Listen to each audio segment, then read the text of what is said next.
Okay, Gabe. Is my audience ready? Yep. All right. Imagine your grandmother, who you deeply care about, suddenly going through cardiac arrest.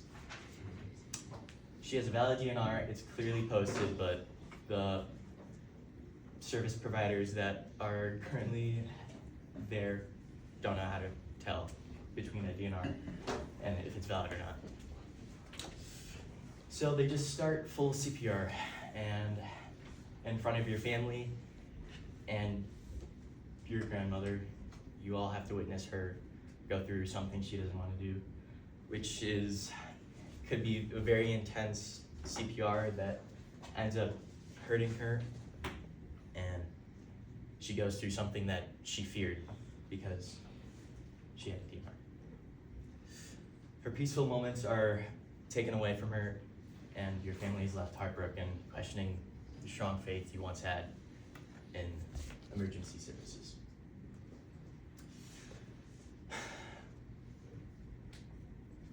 By the end of this speech, my audience will recognize the need to act on improving the policies on DNRs and the DNR education for service providers. This is relevant to the audience because people you care about could be going to the hospitals, nursing homes, or long-term care facilities that these DNRs are going to be located in.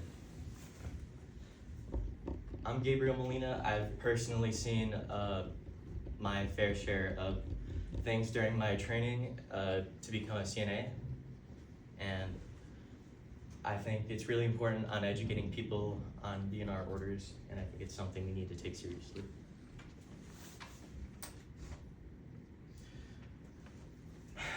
I'm here to convince you that the undereducation of DNRs is a problem which can be solved by advocating for a more defined system.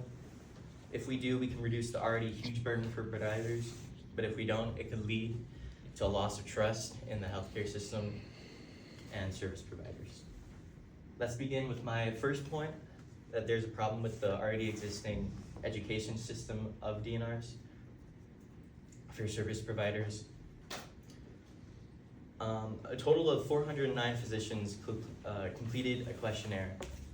Most of the participants, 65.8%, acknowledged a lack of training and understanding of the concepts of DNR orders, according to Sharani et al. In a 2023 article published by PubMed.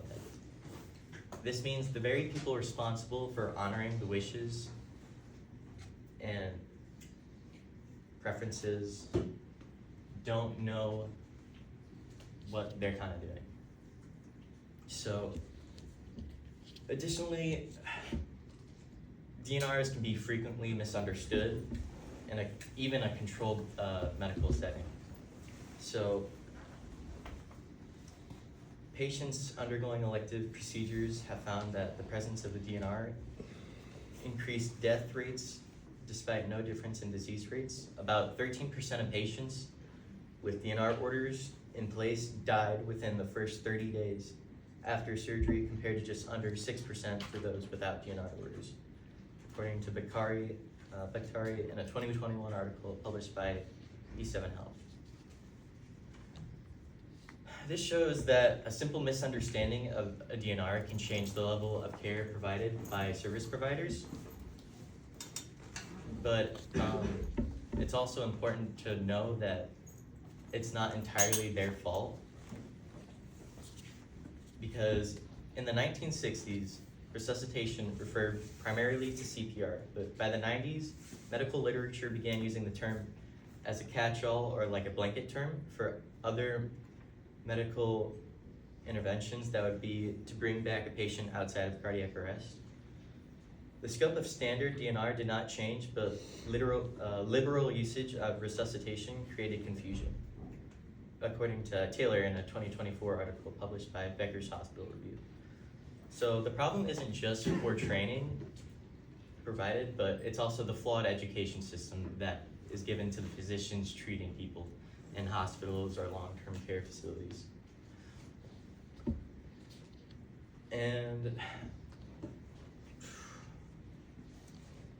it forces them to navigate through an unclear and a not very well-defined definition of DNRs during the most time-sensitive moments of a patient's life. Additional studies are clearly needed to ensure that the order systems used by the health systems accurately reflect preferences of patients and their families. It is incumbent upon the healthcare community to undertake the work necessary to reorganize code statuses orders to ensure they serve the intended purpose with clarity and to safeguard the preferences of patients at their most vulnerable points, according to Valley in a 2024 article published by American College of Chest Physicians. This problem can be solved by reevaluating and improving the current DNR system that we have. Right now, many DNR policies are outdated, unclear, or inconsistent across multiple institutions. The healthcare community needs to work together towards the reorganization and clarification of code statuses to protect their patients' autonomy during their final moments. This can be achieved by creating a standardized approach, not only for hospitals, but across all health and long-term facilities. Once the patient loses capacity, the new regulations permit a legal guardian or an agent named in a medical power of attorney document to request the discontinuation of the patient's DNR order. While this requirement may not seem controversial at first glance, the language of the law authorizes the agent to revoke the order even if it's against patient preferences, which undermines autonomy-based principles according to Pina in a 2019 article published by Baylor College of Medicine. As you can see, there have been changes, but these changes take away from the patient's autonomy. We need to protect their autonomy, and by advocating for stronger protections, clear policies, we can help build a system that honors autonomy. And now, what would happen if we did or didn't? Ultimately, if we do make changes to this flawed system, we won't have any more unnecessary deaths from the confusion of a term.